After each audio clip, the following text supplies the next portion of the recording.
Alright, you guys ready to get going for today? How are you? Good. Yeah? Still a little confused about sine waves, but Alright, we'll work on sine waves. We'll work on that. And did anybody try out the experiment? yes. I'm very happy to hear that.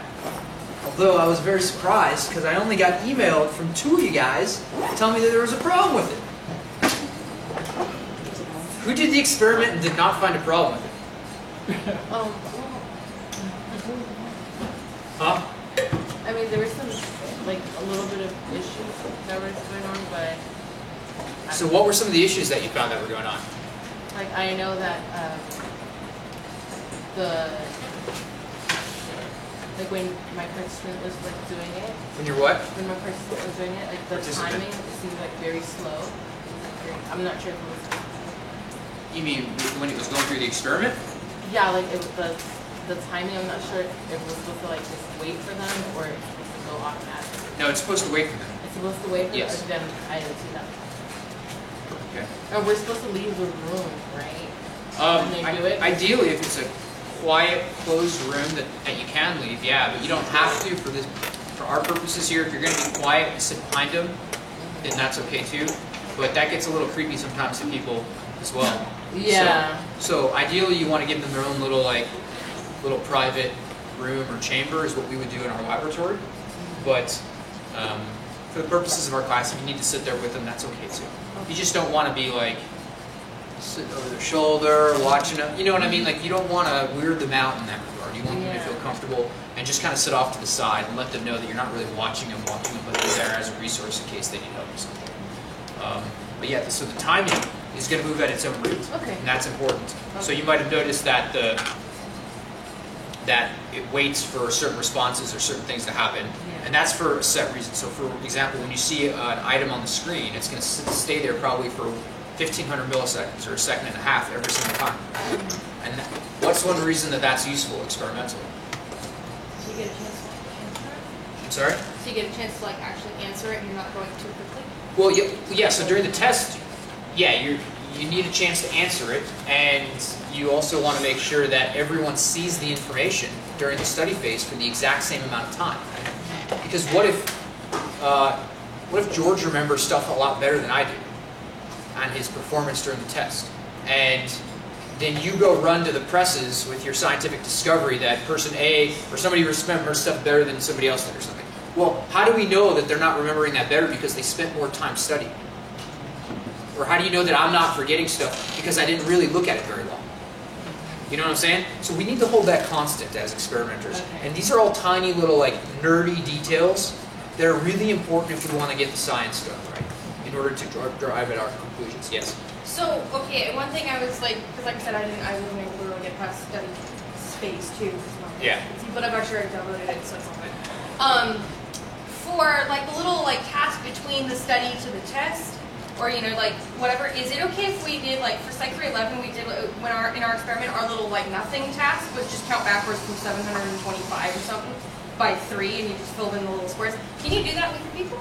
That's a really good question. So what should we do for our filler task in between the end of the study phase of encoding and the beginning of the retrieval phase? What's one idea? Offer bathroom break. A bathroom break is a good idea. So the idea that you suggested was counting backwards through some numbers. And what I'd like to do is just spend a moment and talk about that because we didn't get a chance to address it last class. And it's a very important point in the experiment. And it's also something that we want to hold constant. So we want what we mean by hold constant is that we want to make sure that all of you guys are doing the same thing. Right? And so we didn't have a chance to talk about it before class got over. So the idea that I'd like to do is make sure that one, we're all doing the same thing, and that the thing that we're doing the same is basically nothing. So said better way, give a bathroom break. Introducing tasks, like having some people have count backwards and other people not, you know, to be honest, it probably isn't going to matter all that much. But you want to be able to tell your reviewers, or the haters at the bar, as I like to call them, right?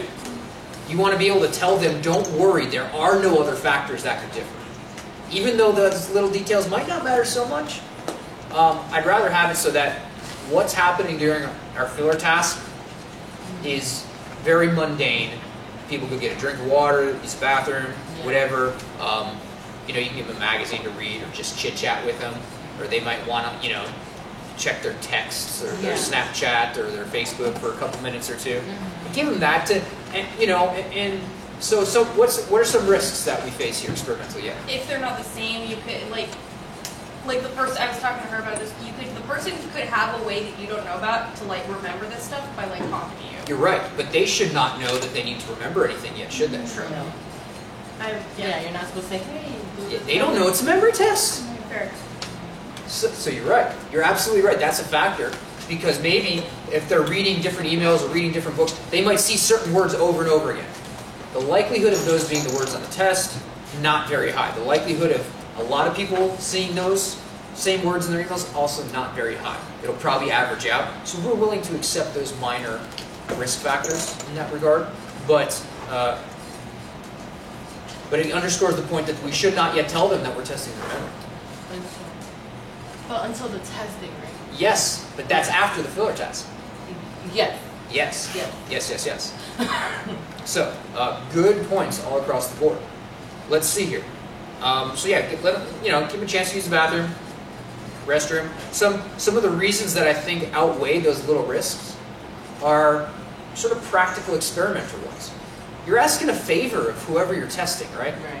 Probably your friend, your girlfriend, your boyfriend, your brother, your sister, whoever it is that you're working with, right? And they're being very generous and giving us their time for a couple minutes of helping you out. And I think it helps to keep them a little bit more motivated through the task later when it gets longer. If they had a chance to not just rest and take a break and refresh, but kind of do what they want. If they want to check their email, fine. Let them get that anxiety out. If they really want to see what the latest Snapchat was, fine. You got a couple minutes to check it out. Check your Facebook. It's okay. Is that going to be a huge risk factor to the experiment? Probably not. And I'd be willing to accept that risk if it helps keep our subjects a little bit happier and a little bit more motivated to perform for you. Does that sound like a reasonable balance for you guys? Yes. And then how long is the nothing task? Like the little That break filler time? task? Yeah. How long is it? Well, let's shoot for about, between 5 and 10 minutes sort of thing. Because 10 minutes is long. 10 minutes is a long time. There's a lot of snaps you can You send. could do a lot in 10 minutes. Yeah, you can send a lot of Snapchats and emojis and all sorts of stuff. Yeah. That's a lot of Facebooking. So you can get some quality posts down, all that kind of good stuff. So that's a long time. I would shoot, somewhere between 5 and 10. It's okay to have a little bit of variance in that, You can play it by ear. Sometimes somebody they might have to go to the bathroom for 5 minutes. This might be a bit of a dumb question, No but such I know that like when you write your paper, you have to list like any incentives you gave the person. So I asked the one particular person as a favor. I was like, hey, can you do this for me? And then once they said yes, I was like, cool, thank you. I'll get you a frappuccino. Do I have to list that? We are going to institute the no need to list Frappuccino rule in class. It was a free frappuccino too. I didn't pay for it. Does everyone agree that we can find solidarity on that point?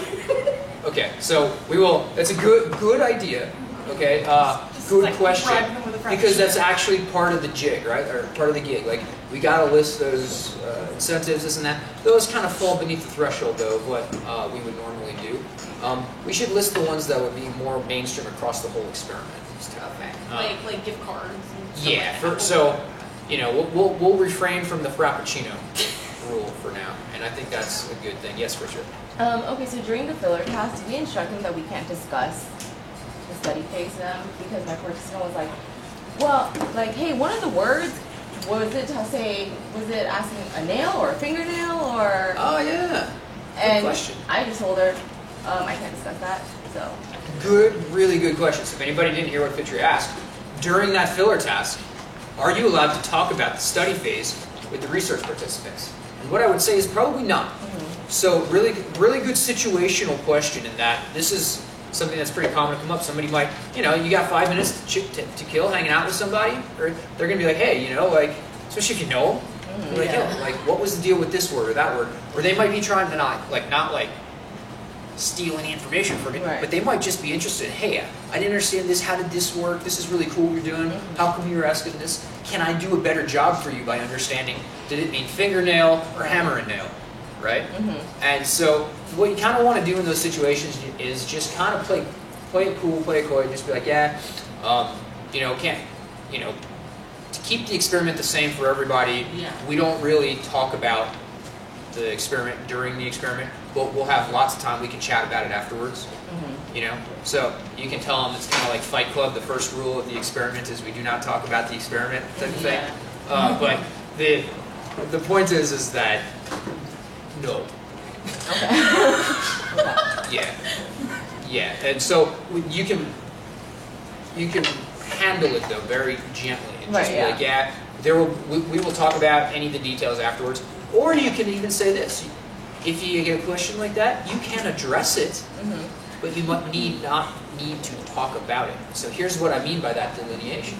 You can, if you get asked that question, well, did you mean fingernail or did it mean nail like and a hammer and nail is the situation?